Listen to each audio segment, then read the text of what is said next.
of the absolute evil reached the Alliance capital, King's Landing. The laughable remnants of the forces of good had come here to make ready for the final battle. Evil would pay a high price indeed to storm those fortress walls, or so they thought. Suddenly, a rumble rose from deep within the earth. Stones burst asunder, revealing an ancient path into the depths. Out of the depths of Stygian darkness arises the invincible evil. With earth-shaking steps, the unstoppable evil began its trek towards the front. In the terribly improbable event that it may have forgotten how that works, a formidable help function has been provided.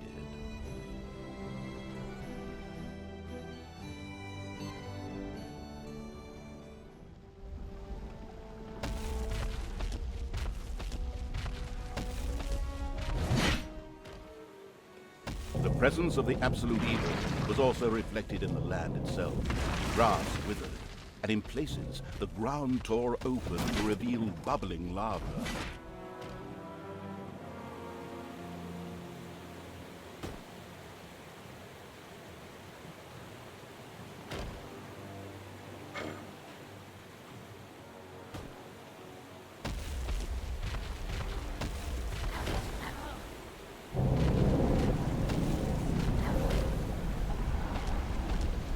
Even the forest could not withstand the aura of the ultimate evil, and beat a hasty retreat.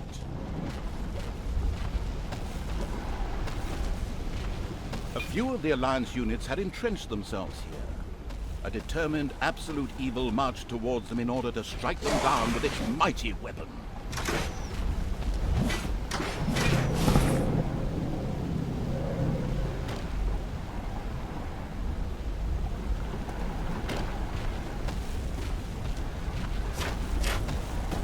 Absolute evil had discovered a medal. These legendary awards ensured a creature could be made even more powerful. Only one downside, the creature could only wear one at a time. Eyes ablaze with greed, the insidious evil gazed upon the blood-drenched battlefield. Here the last defenders of good would die, and an age of evil begin. Projectiles from the Alliance's catapults darkened the sky, but the Horde's fighting skills were at their best in darkness, if they survived.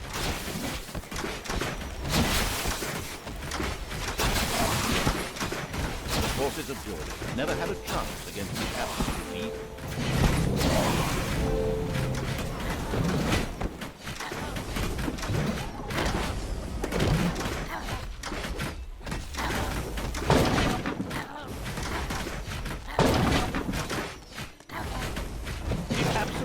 Destroyed the defenders' camp in the east with the greatest of ease. Now, only one tiny camp offers any resistance to the absurdly evil evil. And even then won't be able to hold out for much longer.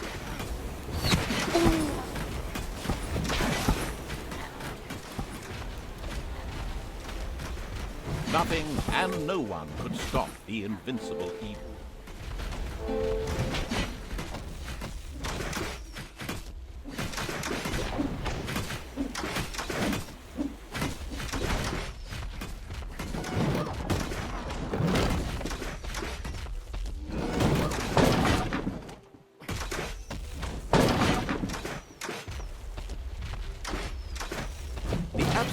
Destroyed the defenders' camp in the west with the greatest of ease. The defenders in front of the city had been beaten to a pulp and defeated. Now the time had come to attack King's Ending, the final battle beckoned.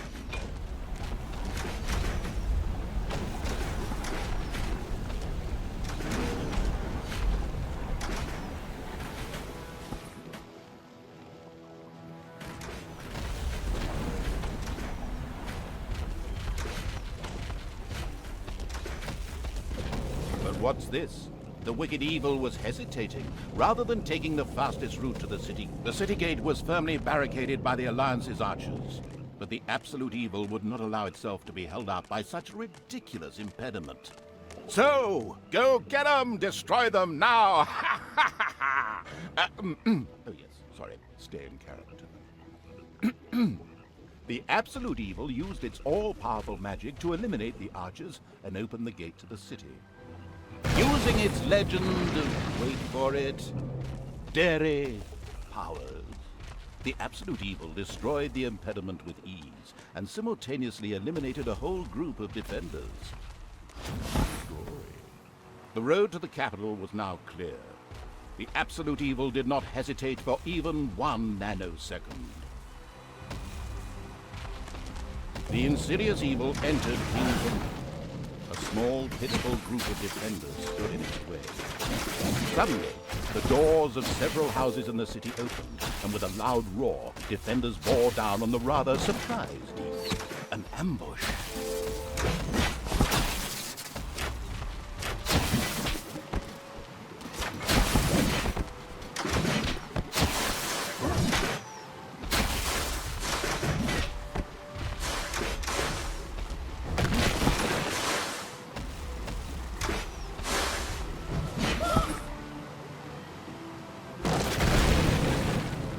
The invincible evil had crushed the defenders.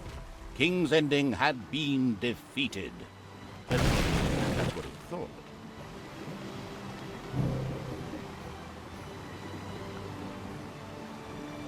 Suddenly, the final heroes of the Alliance emerged from nowhere.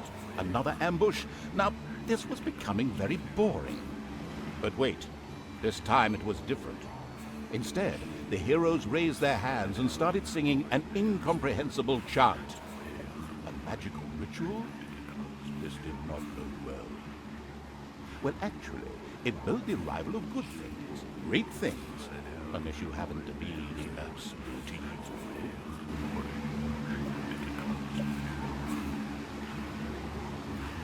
Somewhere in the depths of the dungeon, the ultimate evil awoke. It did not know what had happened, nor why it had awoken, but it longed for revenge.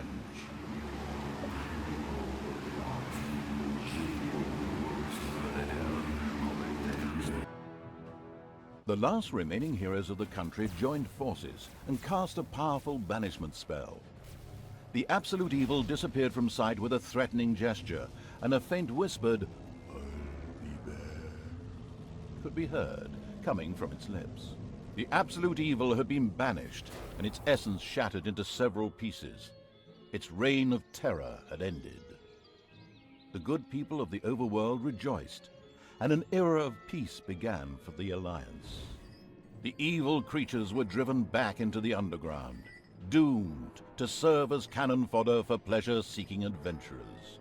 Meanwhile, secreted away in the world's most inaccessible places, the last remains of the absolute evil were resting, never again to see the light of the overworld. Until today, that is. Somewhere deep under the earth, the ultimate evil awoke. And the Hand of Terror arose, controlled by the ultimate evil. Come on, Hand of Terror, arise, damn you! Methinks that exploring the surrounding area would be a sensible strategy. However, to do this, light would be required. Still not bright enough. An old throne room was revealed by the light. The circumstances remained a mystery. The Hand of Terror flew through the throne room, following each and every thought the ultimate evil had. After a few flying sessions, the ultimate evil was able to control the hand with ease. The time had come to call forth creatures who were completely devoted to it and would do its dirty work. Little Snots were the dregs of each and every dungeon and spent their time taking care of it. The expansion-mad evil hired one Snot on the spot. The first Little Snot appeared. It was completely ready to work in the dungeon and to crawl in the dust before the ultimate evil. Little Snots were important to the ultimate evil because they took care of many important little things, such as excavating new areas. The psionically gifted evil could sense the presence of something important that was buried to the south. It instructed its little snots to dig in that direction. As quick as a fart, the little snot made his way to the marked position and began to dig.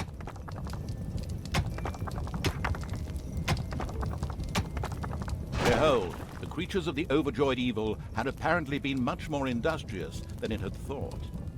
A great dungeon was revealed behind the wall. Everything was already in place. Doors, traps, a well-filled treasury.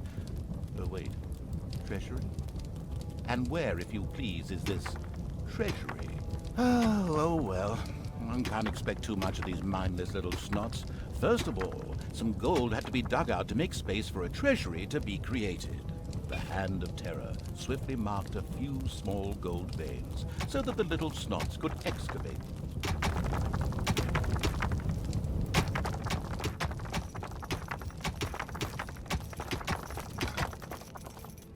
As soon as the gold vein was selected, a little snot immediately set out to mine valuable gold for the greedy evil.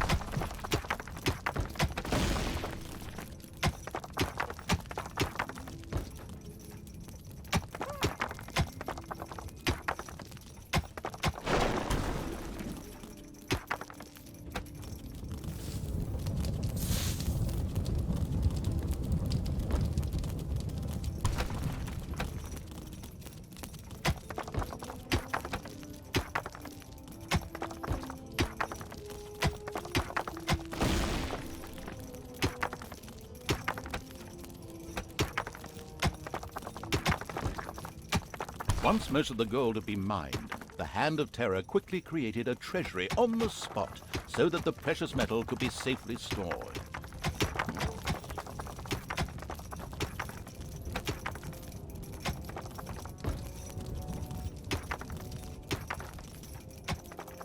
The clever evil mastered this task with flying colors. From now on, little snots could use the treasury to store mined gold. It was then at the greedy evil's disposal whenever more rooms needed to be built or new creatures recruited.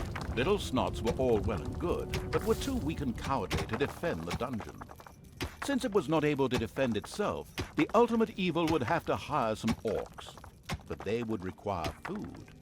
Liquid food. Well, beer to be precise. So the next important thing to build was a brewery. And that would require some space to be created. The ultimate evil had the feeling that its servants were not really putting their backs into the work. Might a hearty slap from the Hand of Terror change that?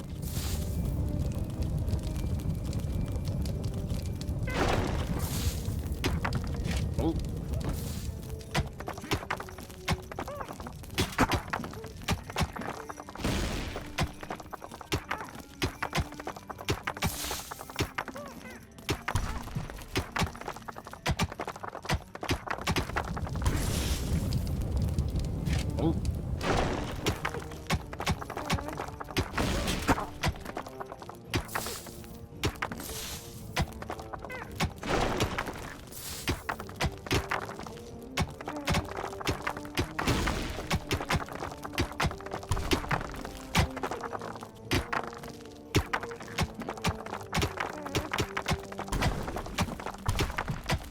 There was now an area cleared for the brewery site, and with quick finger snaps from the Hand of Terror, the room stood ready.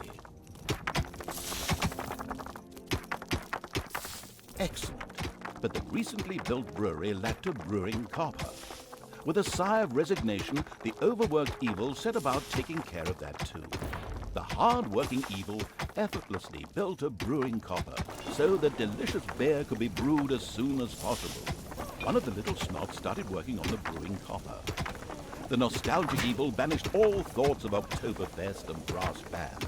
Those would have to wait. More important tasks had to be completed first. Both beer and gold were now available in the dungeon, so it was time to hire some creatures to defend against greedy heroes or whatever else snuck around underground. At present, it was only simple orcs declaring undying loyalty to the ultimate evil.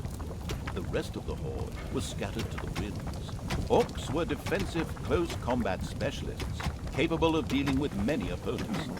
However, they were very vulnerable to ranged attacks. It's payday. An eerie gong rang through the halls. It did not bode well for the Ultimate Evil's treasury stocks, for at each sounding of the gong, the creatures would collect their undeserved wages. However, there was little it could do about this, as it was chained to the throne. Thus, it had to give free rein to its servants' desires, for the time being at least.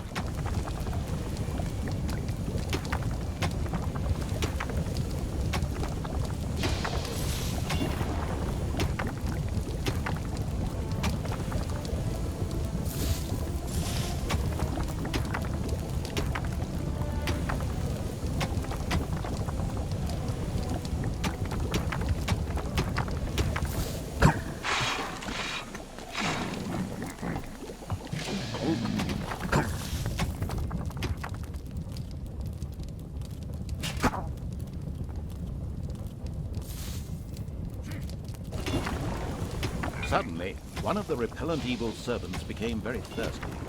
This was typical of a troop member of the unanonymous alcoholics known as the Horde. The Dipso made his way to the nearest brewery to quench his thirst. A thirsty orc arrived at the brewery. Eager and slavering, he started demolishing the alcohol-hoarding evil's stock of beer.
One louse-infested orc crawled up from the depths and declared allegiance to the Ultimate Evil.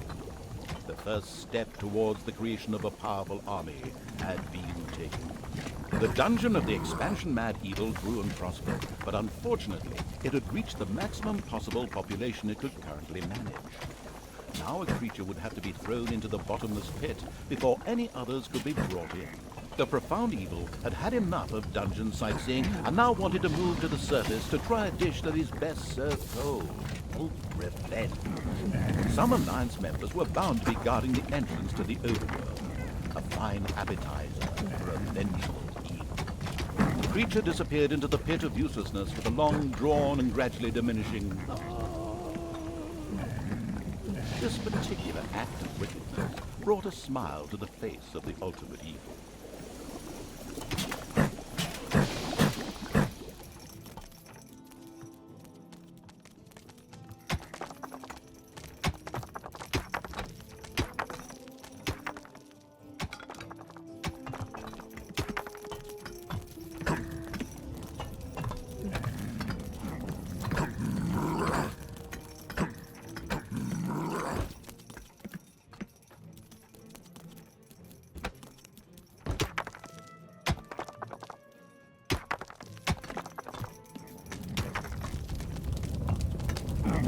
Nameless evil's creatures came upon a spider's nest during their search for an entrance to the overworld. It would take more than one orc to smoke that out. The abysmal evil used the Hand of Terror to grab several of the creatures that were still completely inexperienced at fighting and threw them onto the spider's nest.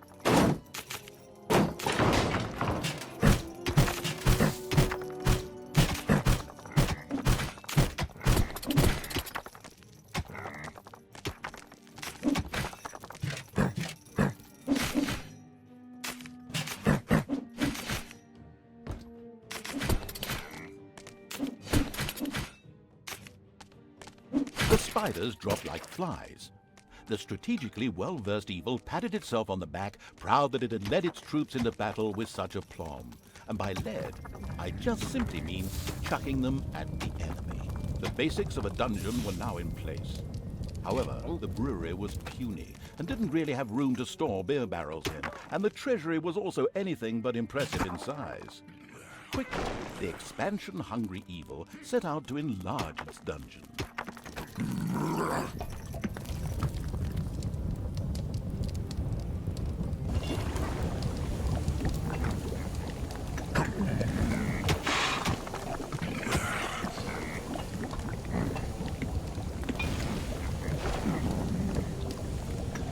The evil has awoken, but its brothers are still asleep. Huh? What on earth was that? That's not in my script. What a weirdo. No matter. We'd better get back to concentrating on the dungeon.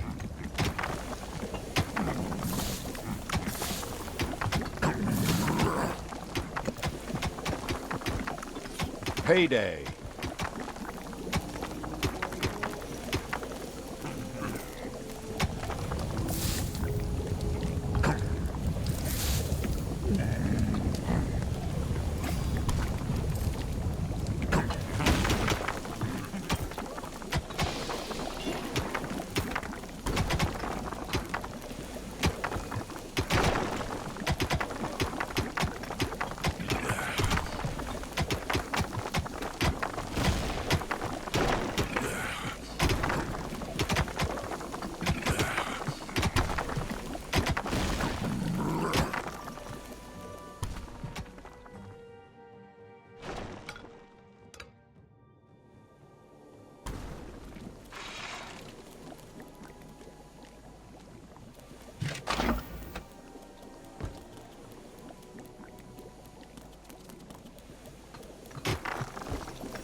Huge monstrosity loomed out of the darkness on 8 legs.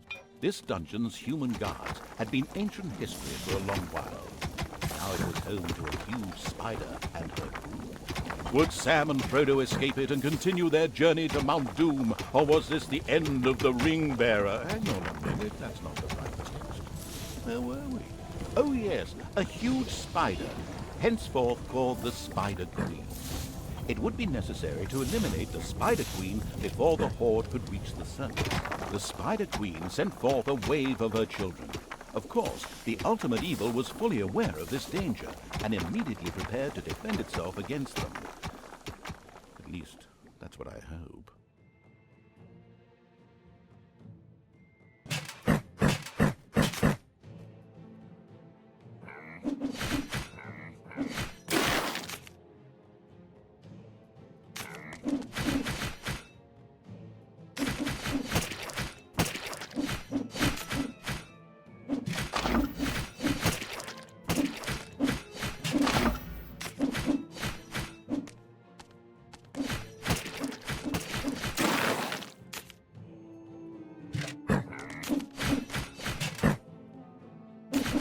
The vile perversion, once called the Spider Queen, had nothing more with which she could fight the Horde.